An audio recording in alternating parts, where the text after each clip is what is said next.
Gago ka, Kiko. Tado. Kiko! Kiko! Lumabas ka dyan! Kiko! Labas! May tulong ka! Kiko, lumabas ka dyan! Alam ko, Kiko! Ano bang problema mo? Ano nangyayari? Ilabas siya si Kiko! Ha? Mamang-maangan ka pa? Ilabas siya si Kiko! Teka lang ha, sabihin mo muna sa akin kung ano bang nangyayari. Jobat, umuwi ka na! Tarantado ka? Ano ba tong gulong ito? Pasensya na tita ha, pitong anak nyo, pinagkakalat niya yung mga picture ko sa social media. Hindi pa niya iniisip na matitihado ako? Anong picture? Ano ba to? Jobat, umuwi ka na nga! Tarantado ka pala eh. Uy!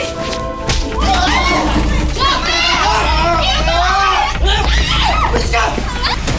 Di mo narinig ako, ha?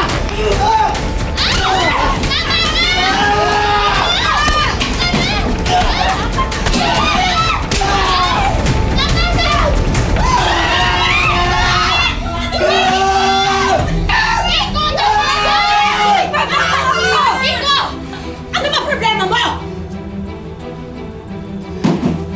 Uwi na kayo. Ano ba to? Yung lalaking yan, yung akala nyo kaibigan mo! Yan yung naninigay sa atin sa online lending loan. Ate, kita-kita ko! Kita-kita ko! Tanda-tanda ako para tayo murahin ang gago dyan! Chopet, totoo ba yun, ha? Sabi mo sa akin yung totoo. Totoo ba yun?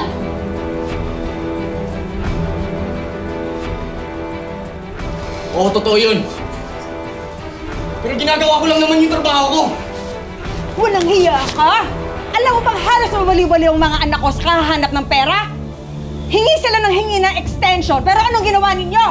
Kung nandito na ako ng mga araw na yun, sinugod ko na talaga kayo! Pero wala pa rin tong karapatan mag-post sa social media pagkakalat yung mga litrato ko. Bakit? May karapatan din ba kayong pagkalat yung picture ko? Di ba ginawa niyo rin yun? Iba naman din yun. Para makapagbayad kayo. Pero ngayon, yung buhay ko na nakataya dito simula nung pinagkalat yung mga pictures ko. Walang pagkakaiba yan! Binastos mo ang anak ko! Alam mo ba kung anong ginagawa ng anak mo? Ha? Hiniling ko sa'yo ang mga anak ko. Inaanak mo sila pero sinira mo ang buhay! Inuulit ko, inaanak mo sila! Hoy, bakit? Kailangan din naman namin kumita. Hindi sa ganong paraan! Umalis na kayo! Ikaw ha? Ha? Magsulian tayo ng kanina! Huwag mo na kami gugulain! Bayad na kami!